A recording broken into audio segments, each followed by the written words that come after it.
Good morning. Good morning, everybody. Hello. Welcome to our morning meeting. Here we are today with our box turtle ambassadors. So I do have all four of them here. We'll do them one at a time. But good morning. Welcome. Once you get in here, just let us know and we'll give you a shout out. Let us know where you're from. We love hearing about where everybody is in the country and across the world. We've had a lot of international viewers too. So come on in, let us know that you're here, and we will get started and say hello to our little turtle friends. Good morning. Hi, buddy. So this is Clifford. He is our beautiful male box turtle ambassador, and some of you guys may have seen on our Facebook his eye featured. He has really beautiful red eyes that I'll try to get a little bit closer up. Good morning. And that is pretty typical with male box turtles. They usually have these bright red eyes. So Clifford is one of our male box turtles. We have two males and two females, and the two males are very brightly colored. They have all this red on their skin. Ginger even has like beautiful patterns on his shell, and they are known for those red eyes. So this is Clifford.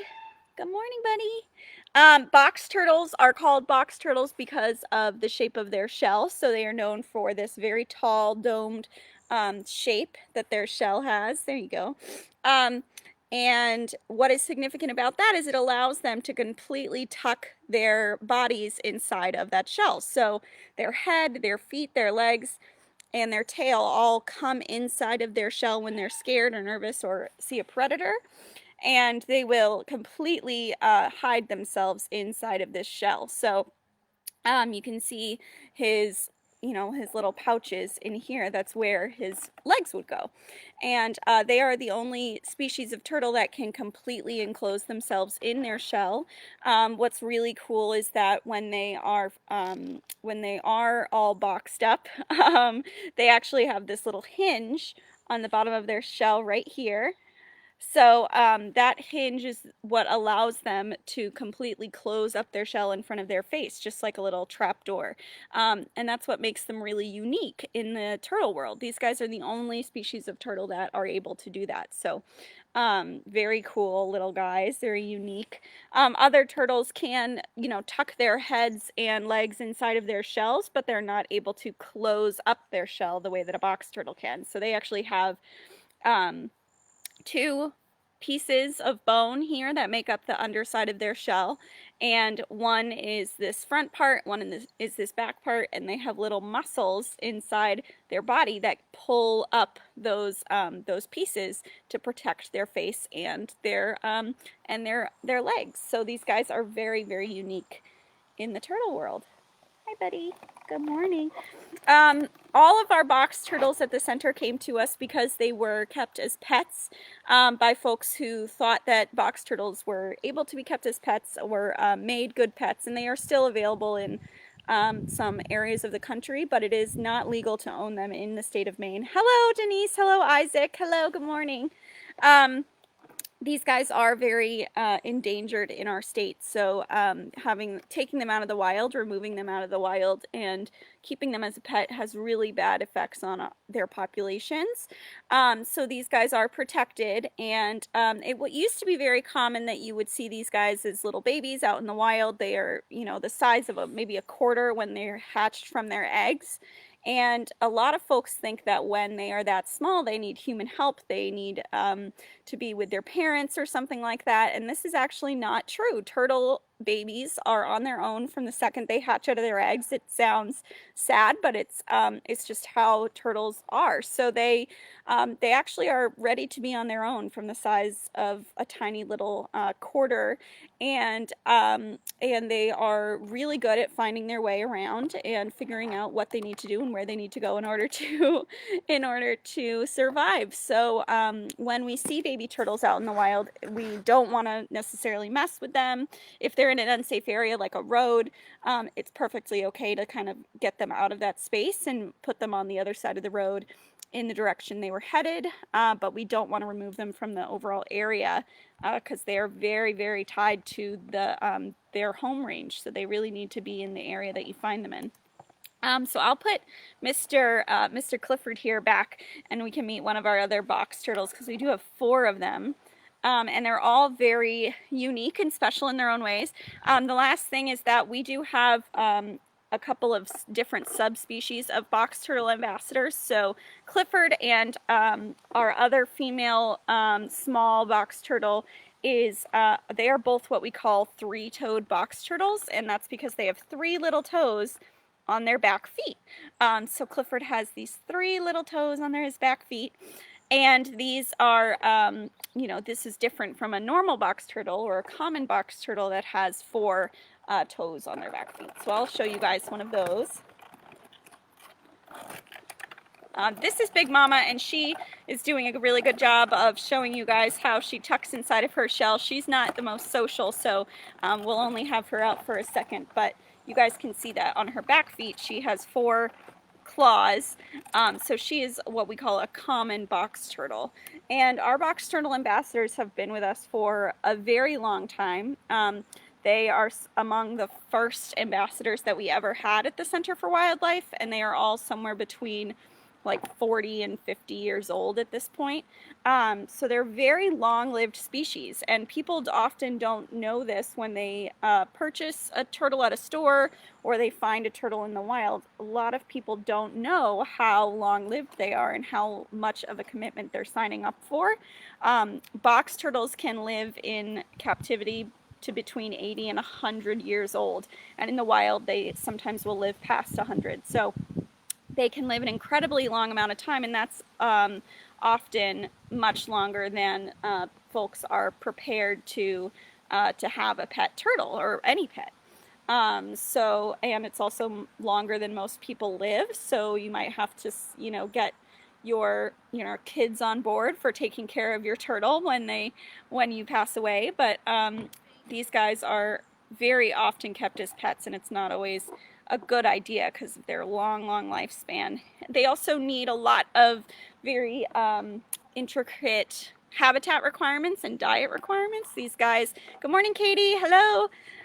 These guys do require a very specific temperature, humidity, substrates. Their habitat can be very hard to maintain to be ideal for them. So, you know, we have all sorts of like humidifiers going, and we make sure that they get outside in the summertime. So today has been the first kind of warmer day in a while. So these guys are going to go out today, which is nice because they haven't been outside since it's been so cold. This is Lily. She's our other female.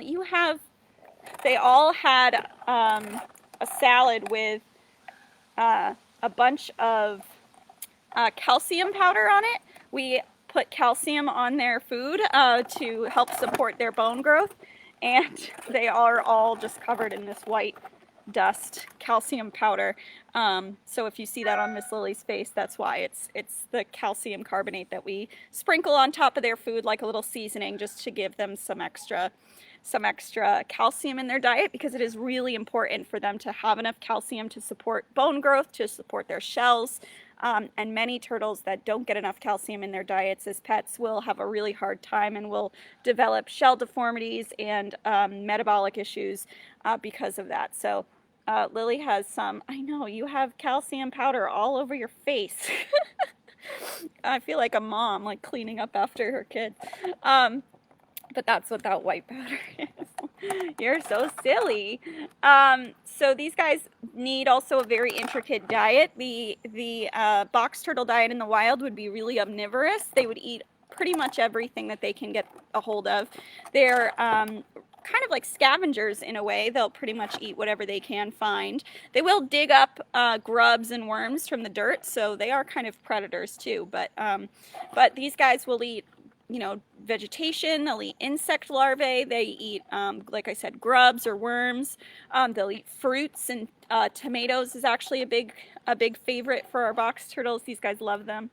So they do eat a little bit of everything. And often when you get a turtle as a pet, or you have a turtle as a pet, you think, okay, well, I got it from a pet store. And there's, you know, all of this turtle food next to the turtles, and I'll just feed them that.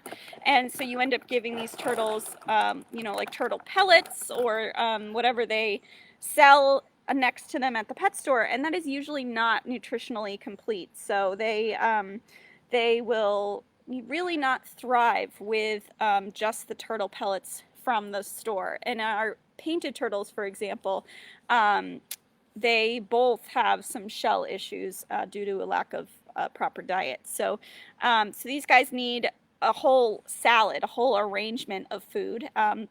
These guys will get lettuce, berries, tomatoes, like I mentioned. They'll get a protein, and we like to mix up what protein they get. So it could be a fish one day, and then mealworms or grubs the next day, and it could be a mouse cut up the next day. So we try to mix up their food quite a bit to give them that variety that they would be accustomed to in the wild. And then, as always, we add supplements to make sure that they're getting all of the calcium and vitamins that they need in their diet. So it is really important. The care of these guys can get kind of intricate, and a lot of folks don't realize it when they adopt a turtle or get a turtle.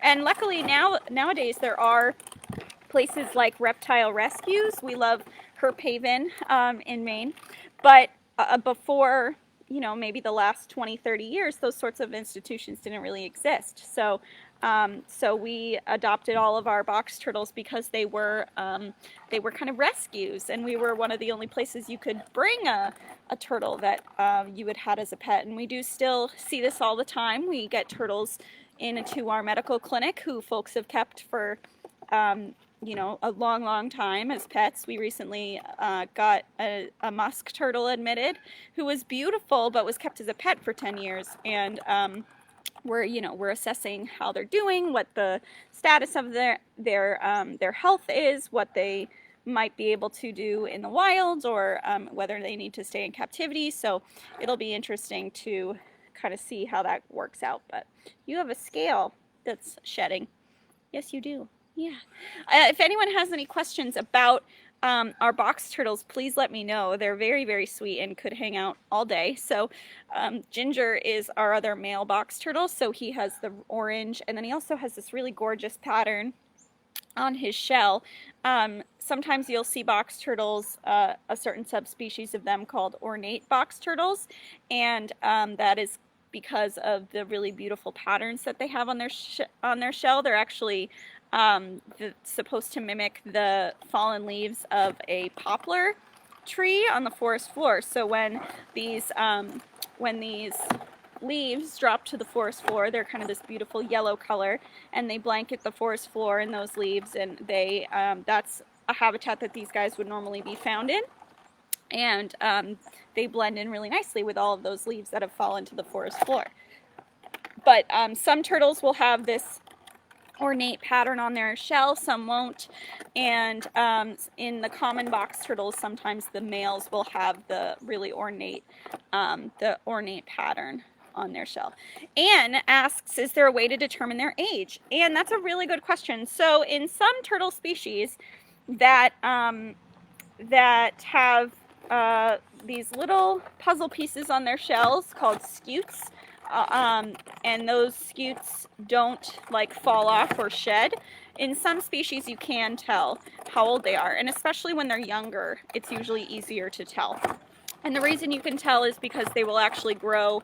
You guys are making a ruckus over here. I'll show you guys Big Mama because she has some really cool rings.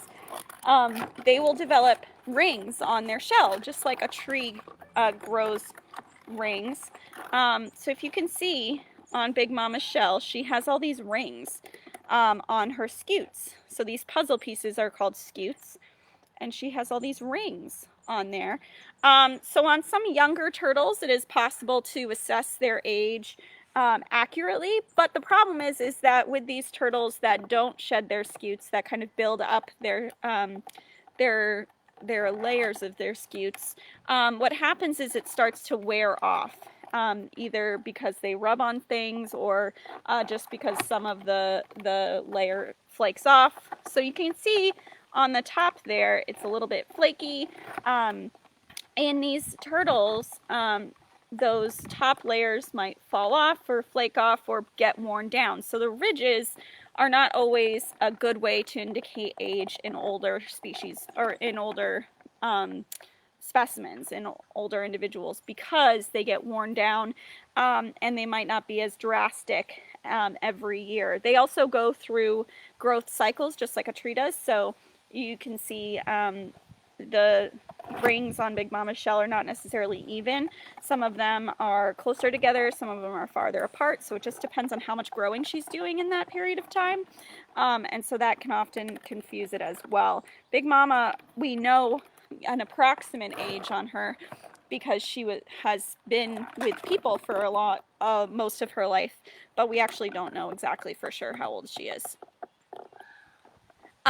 Denise and Isaac, I did not talk about where they go for the winter yet, so you didn't miss it, but I can certainly mention it. So these guys in the winter will actually burrow underground. They will go in, unoccupied fox dens or chipmunk holes or something like that. They can also dig a fair amount. So they will actually dig themselves below the frost line. And they'll stay underground the entire winter. So the months and months at a time, they'll go underground. And they don't need to come up for any purpose during that time. They actually slow their respiration rate down so much they don't need to breathe, they don't need to eat, they don't need to come up to go to the bathroom. Katie, yes, Big Mama isn't a huge fan of people. She's one of our more shy ambassadors. So she'll calm down after like a minute or so, but when you first pick her up, she tends to hide in her shell. So yes, these guys will burrow under the ground for the entire winter, and it's amazing because they are cold-blooded animals. They actually don't require a lot of energy to keep themselves going when it's so cold under there. So they just get to the point under the frost layer where they are not necessarily going to freeze, but they are still very cold, very chilly. But because they are cold-blooded animals and their cells are not turning over as quickly, they're not using as much energy, they're able to stay alive throughout the entire winter without eating or going to the bathroom or breathing or anything like that. And then they will actually come up once it starts to get warmer. So in response to the ground warming up, they will emerge from their little burrows and come out in the spring. And that's when we typically see these guys making a lot of movement, is in the fall when they're going to a lowland area to spend the winter, and then in the spring again when they're going to more of an upland area to lay their eggs. So these guys do move around quite a bit. Hi, you're so cute. I know. And you can see that these guys would be really good at digging in the ground because of these claws here. And we like to point out when we discuss our turtle ambassadors that these guys will have different adaptations based on where they're living and what they're doing and what they're eating. So a box turtle is a terrestrial turtle. That means they live on land, and they can wade in water, and they do like to kind of soak in water, but they cannot swim. These guys are not swimming turtles. And a lot of folks will say, tortoises live on land, turtles live in the water. But this is kind of the exception. These guys like to live near water, but not in the water. They really can't swim. They are very heavy and dense, so they sink quite easily. And then they also are not really evolved shape-wise to be very hydrodynamic, to kind of go quickly through the water. So these guys are very tall. They make a lot of drag when they are in water. They're very slow. And you can see that they don't really have the proper feet to be in the water. If we look at a sea turtle, they have big flippers to push water, or a painted turtle has webbed toes to push the water. These guys have these claws, and that's a good indication to us that they are going to be digging in the dirt, that they're going to be walking around on land. So these little claws kind of give us a hint as to where these guys would be living. Are they endangered, Isaac asks. So in the state of Maine, yes, these guys are endangered. They are kind of in the northernmost part of their range in Maine, so they were already pretty rare to see in Maine. And then the area that they occupy in southern Maine, York County, Cumberland County, that area is also the most heavily developed area of Maine. So these guys have to face a lot of habitat development, a lot of habitat fragmentation, and that makes it really difficult to be a turtle. So these guys have a hard time crossing roads, finding where they're going to lay their eggs or spend the winter, and that leads to, unfortunately, a lot of them getting hit by cars or not being able to get to where they need to be to reproduce. So they are endangered in Maine, and that's why it's no longer legal to have them as a pet.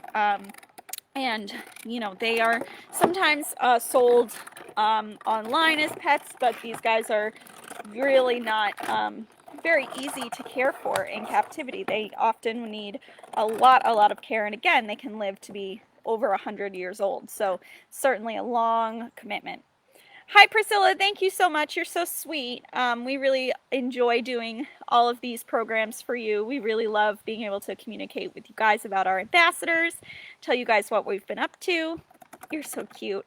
We are going to be very shortly launching some new educational opportunities and offerings for the fall. So we're really excited to be able to hopefully get back out into our community in a safe way and engage with some of you guys outdoors, exploring, and in the woods, in the wild, with our ambassador animals. I think it'll be really fun. Let me know if anyone has any other questions for us about our little turtles here, or about the work that we do at the center. I'm happy to answer any of your questions. And then these guys are actually going to go and enjoy a salad after this. They eat every other day because they are a cold-blooded animal. They don't necessarily need to eat like every single day, but they do eat every other day, and they get a big salad that has lettuce and berries and tomato and grubs on it. They love it. They usually just totally destroy it in a matter of seconds. And then all four of them will share that together, so they're pretty good. Kara says, who are my favorite ambassadors to work with? I cannot pick a favorite. They would know, and then I'd get in trouble. Yeah, and we do trim some of their beaks. Some of them do a pretty good job of filing their own beaks down, and we do feed them on slate. So we put their salads when they're eating on a slate plate or a piece of slate, and that helps them to grind their beaks down. But some of them do it better than others. So like Clifford is pretty decent at keeping his beak trimmed. But Big Mama, often we do have to trim her beak. And I don't know if you guys noticed, but she actually has a little hole in her shell that her previous, like whoever had her, kind of started to kind of hook something to. And her beak kind of will sometimes wear down that spot now. So we do trim her beak, and Ginger often also needs beak trimming done. And they just get overgrown because they're not like digging in the dirt. They're not chewing through sand. You know, sand and the silica in sand does a lot to like wear down their beaks. So so we do some beak trimming. We either will use like a clipper, like a little nail clipper, or we'll use a Dremel if it needs to be kind of done pretty drastically or all over. So we do some, but they are, for the most part, pretty good at doing it themselves with that slate plate. That really helps. And it's a pretty simple way to kind of do it for them. Just give them something that their beak has to hit against. So that's a really good question. Thank you guys so much for joining. We are going to be back tomorrow. Kristen will be back with another one of our ambassador friends, so definitely keep your eyes peeled for that. Thank you all so much for watching, and we will see you all again tomorrow. Have a great rest of your Wednesday and a great rest